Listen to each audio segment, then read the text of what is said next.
E aí, tudo bem?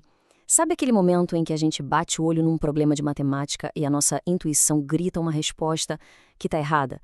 Pois é, hoje a gente vai mergulhar fundo na proporcionalidade, mas esquecendo um pouco as fórmulas e focando no que realmente importa, a lógica por trás de tudo. Para começar, já vou lançar um desafio, um clássico que pega muita gente. Pensa rápido. Se 3 pedreiros constroem um muro em 10 dias, 6 pedreiros vão levar 20 dias ou 5 dias? E aí? Calma, calma. Antes de responder de bate-pronto, respira. É que, olha, a intuição às vezes é uma baita armadilha, principalmente em matemática. Aquela resposta que parece óbvia, muitas vezes não é bem por aí.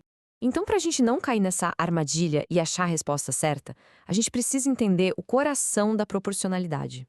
É o que eu gosto de chamar de a regra de ouro. Olha que interessante isso aqui. Esse é o pulo do gato. Proporcionalidade não tem a ver com somar ou subtrair, gente. Tem a ver com multiplicar ou dividir. Pensa no exemplo das idades. Um pai tem 30, o filho 5. A diferença é 25 anos. Daqui a 5 anos, o pai tem 35, o filho 10. A diferença continua sendo 25 anos. Isso é uma relação de soma, não é proporcionalidade. Agora, olha as compras.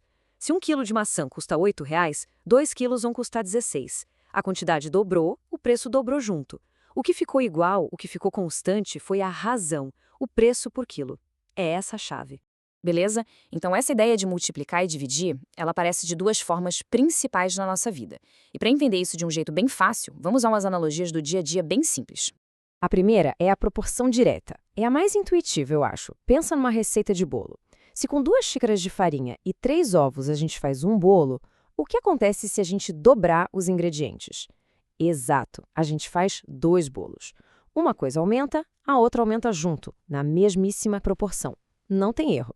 Traduzindo isso para matemática, o ponto-chave é que se a gente dividir uma coisa pela outra, o resultado vai ser sempre o mesmo. É o famoso K, a constante. No nosso exemplo do bolo, a razão bolos por receita é constante. É isso que define a proporção direta. Agora, vamos para o outro lado da moeda. A proporção inversa. Aqui, a lógica se inverte. Pensa numa viagem de carro. A gente tem uma distância fixa para percorrer, tipo 200 quilômetros. Se a gente for a 50 quilômetros por hora, levamos 4 horas. Mas e se a gente pisar fundo e dobrar a velocidade para 100 quilômetros por hora? O tempo de viagem, cai pela metade. 2 horas.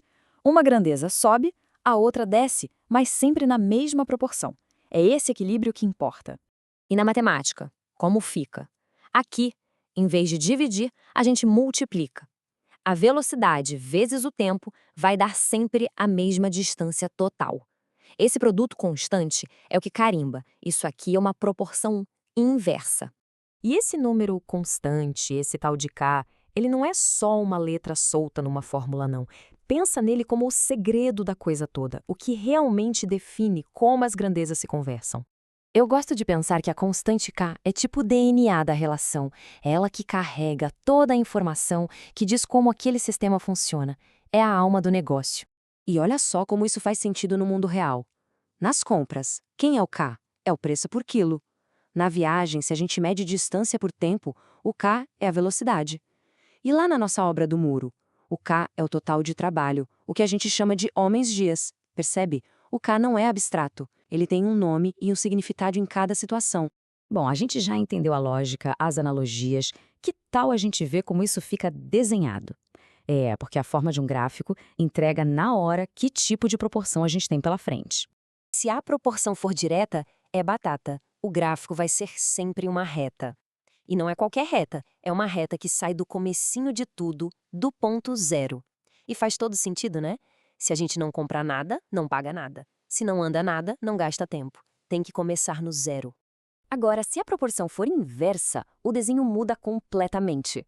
Vira uma curva, chamada hipérbole, que parece que vai encostar nos eixos, mas ela nunca encosta. Ela fica ali, abraçando eles de longe. E por quê? Pensa bem. É impossível fazer uma obra com 0 pedreiros, ou levar 0 tempo para terminar. Por isso, a curva nunca chega no zero. Então, para resumir o visual, reta saindo da origem? Direta. Curva que nunca toca os eixos? Inversa. Simples assim. É um mapa visual para identificar a relação na hora. Ok, agora que a gente já tem todas as ferramentas, todo esse conhecimento na mão, vamos voltar lá para aquele primeiro desafio, o desafio do muro. Vamos resolver do jeito certo agora. A pergunta fundamental, a primeira de todas, a relação entre o número de pedreiros e os dias de trabalho é direta ou é inversa?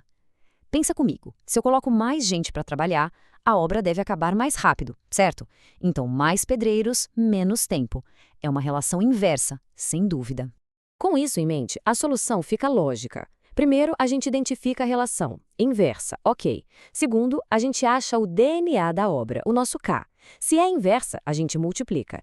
3 pedreiros vezes 10 dias dá 30. Esse K igual a 30 significa que a obra exige um esforço total de 30 homens-dia. Agora ficou fácil. Com 6 pedreiros, a conta tem que continuar dando 30. Então, 6 vezes quanto dá 30? Exatamente, 5. A resposta certa é 5 dias. Viu como a intuição do dobro do pedreiro, dobro do tempo, estava errada? E para fechar, vou deixar um último desafio no ar. Se liga nessa. Se 5 máquinas fazem 5 produtos em 5 minutos, quanto tempo 100 máquinas levam para fazer 100 produtos? Cuidado, hein? A resposta pode não ser o que parece. A dica é pensar qual é a verdadeira constante aí. Fica a reflexão. Até a próxima!